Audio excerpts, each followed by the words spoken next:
Welcome to RND Wave Vlog. Huwag kalimutang mag-like, subscribe, and click the notification bell. Hindi lang baril, hindi lang fighter jets. Sa modernong digmaan ngayon, information, speed, at precision na ang tunay na sandata. At sa gitna ng tumitinding tensyon sa rehiyon, may tahimik na hakbang ang Pilipinas na maaaring magbago sa hinaharap ng ating depensa. Sa unang pagkakataon, gumagawa na ang Pilipinas ng sarili nitong combat drones, autonomous systems, loitering drones, at advanced battlefield networks. Lahat gawa ng Filipino engineers para sa Philippine military. At kung magtatagumpay ito, maaaring tuluyan ng magbago ang lakas ng Philippine Air Force. Sa panahon ngayon, ang digmaan ay hindi na lang tungkol sa firepower. Ito ay tungkol na rin sa information, speed at precision. At dahil dito, ang Philippine Air Force ay nagsisimula ng mag-modernize. Hindi lang sa pagbili ng imported equipment, kundi sa pag-develop ng sariling teknolohiya. Sa ginanap na C4IS Technology Day, ipinakita ng Philippine Air Force ang bagong henerasyon ng Filipino-made unmanned systems. Sa event na ito, ipinakita ang iba't ibang unmanned aerial systems, autonomous platforms, at loitering drones. At ang pinaka-importante, lahat ay gawa ng Pilipino. Hindi lang ito simpleng technology showcase. Ito ay isang malinaw na mensahe. Ang Pilipinas ay seryoso na sa pagbuo ng sariling defense capability sa ilalim ng Self-Reliant Defense Posture o SRDP. Sa loob ng maraming dekada, umaasa ang Pilipinas sa imported military equipment. Bagamat epektibo, may mga problema, mahal, dependent sa ibang bansa at mabagal ang delivery.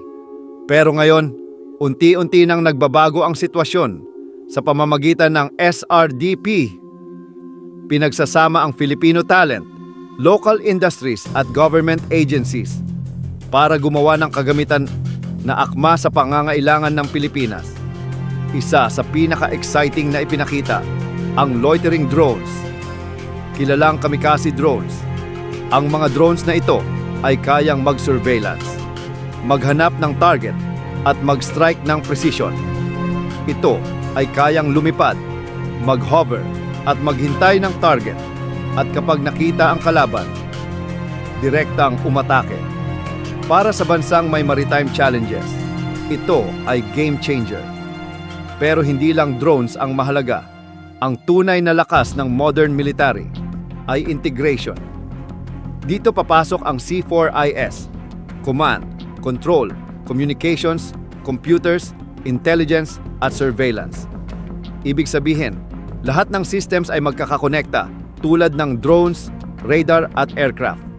Lahat nagtutulungan, mas naging makabuluhan pa dahil sa collaboration ng Philippine Air Force, Department of Science and Technology, Advanced Science and Technology Institute at local tech companies. Hindi na nag-iisa ang military, kasama na ang Filipino engineers, software developers at tech innovators. At sila mismo gumagawa ng solusyon para sa Pilipinas. Sa Southeast Asia, maraming bansa ang nagmo-modernize, pero kakaunti lamang ang gumagawa ng sariling defense systems. Kapag nagtagumpay ang Pilipinas, magkakaroon tayo ng strategic independence, less dependency, at possible defense exports. Hindi lang military ang lalakas, kundi pati ang ekonomiya. Ang C4IS Technology Day ay hindi lang event, ito ay glimpse ng hinaharap ng depensa ng Pilipinas, kung saan ang local innovation, advanced technology at military collaboration ang magiging pundasyon ng modernong Philippine Air Force. Sa modernong digmaan, hindi na sapat ang lakas, kailangan ng talino at mukhang unti-unti nang tinatahak ng Pilipinas ang landas na yon. Kung gusto mo ng mas marami pang updates sa Philippine Air Force, AFP modernization at military technology, mag-like, share, at mag-subscribe. Pindutin lamang ang notification bell para lagi kang una sa balita. At i-comment ang Filipino Defense Power. Mega shoutout po sa lahat ng ating taga-subaybay. Maraming salamat po sa inyong panunood at suporta. Kita-kits po tayo sa susunod na video. Ciao!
Huwag kalimutang mag-like, subscribe, and click the notification bell